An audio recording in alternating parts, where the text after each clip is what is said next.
Hello dear students, welcome you all on my YouTube channel. भाई आज का topic है हमारे पास relation between kinetic energy and linear momentum. Kinetic energy का फार्मूला आपने पढ़ा है, लीनियर मोमेंटम का फार्मूला भी आप लोगों ने पढ़ा हुआ है। ये वाला क्वेश्चन आपके प्रीवियस वाले पेपर में आया हुआ है।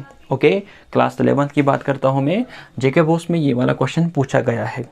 ओके, तो देखो भाई क्या है इनके बीच का रिलेशन। काइनेटिक आप जानते हैं काइनेटिक एनर्जी का फार्मूला कितना होता है, बोलो शाबाश। काइनेटिक एनर्जी का फार्मूला होता है 1/2 mv का स्क्वायर। दो इसको equation number first. Okay, equation number first. आप लोग जानते हैं लीनियर मोमेंटम का जो फार्मूला होता है वो होता है कितना, m into V, mass into velocity. पढ़ा है कि नहीं? यहाँ से आप v की वैल्यू निकालो और पुट करो इधर, तो ये मैं लिख सकता हूँ विच एम्प्लाइज, बोलो विच एम्प्लाइज, ये लिख सकता हूँ मैं शाबाश, v is equal to p upon m। निकलेगा, बोलो हाँ निकलेगा।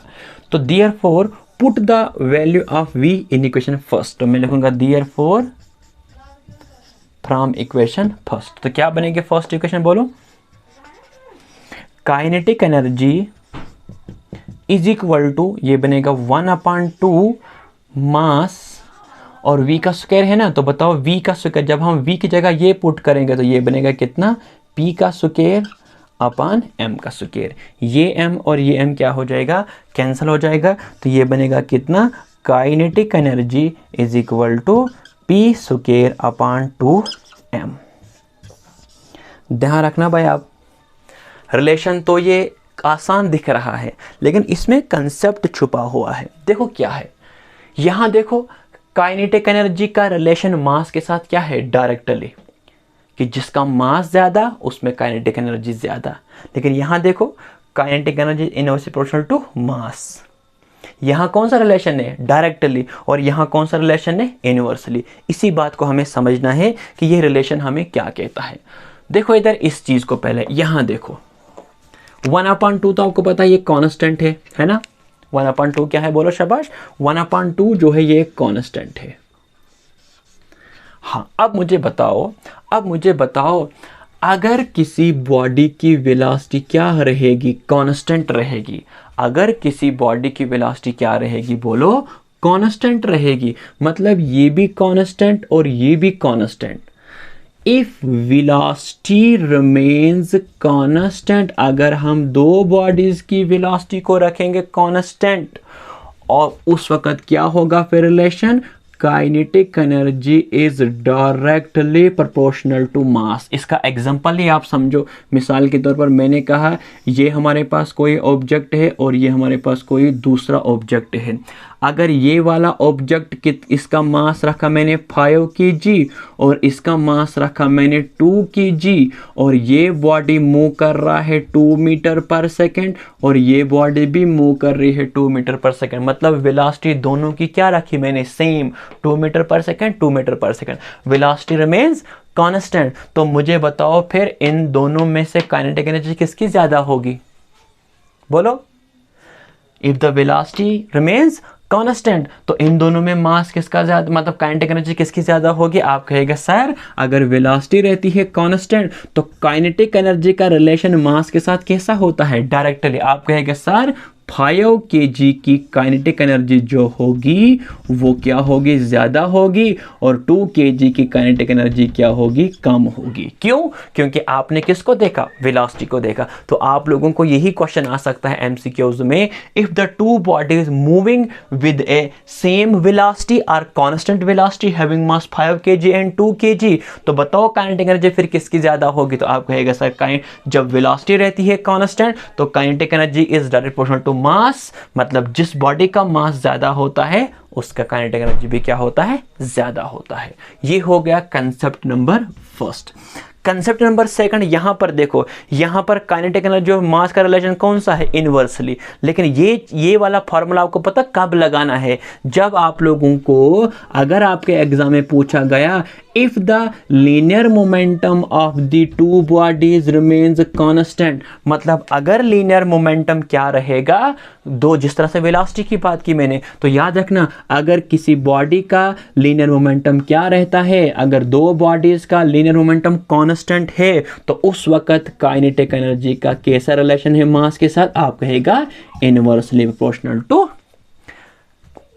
Kinetic energy. इस बात को नोट रखना। तो इफ वी रिमेन्स कांस्टेंट तो काइनेटिक एनर्जी का रिलेशन कैसा है मास के साथ, डायरेक्टली। अगर मोमेंटम रहेगा कांस्टेंट तो मास के साथ कौन सा रिलेशन आ गया, इनवर्सली। ये दो बातें बिल्कुल याद रखिएगा और इसी तरह से आप इसको याद रखिएगा। इसी तरह से आपके लास्ट टाइम क्वेश्चन आया था एग्जाम में, न्यूमेरिकल्स आपके एग्जाम में आया था, ध्यान रखो काइनेटिक एनर्जी के रिलेटेड न्यूमेरिकल्स आया था। क्या न्यूमेरिकल्स आया था कि अगर velocity of a body becomes double, मतलब अगर वेलोसिटी हम किसी बॉडी की क्या करते हैं, डबल करते हैं। ध्यान रखना भाई, अगर किसी बॉडी की वेलोसिटी क्या होगी, डबल हो गई, तो बताओ उसकी काइनेटिक एनर्जी कितने टाइम्स बढ़ेगी।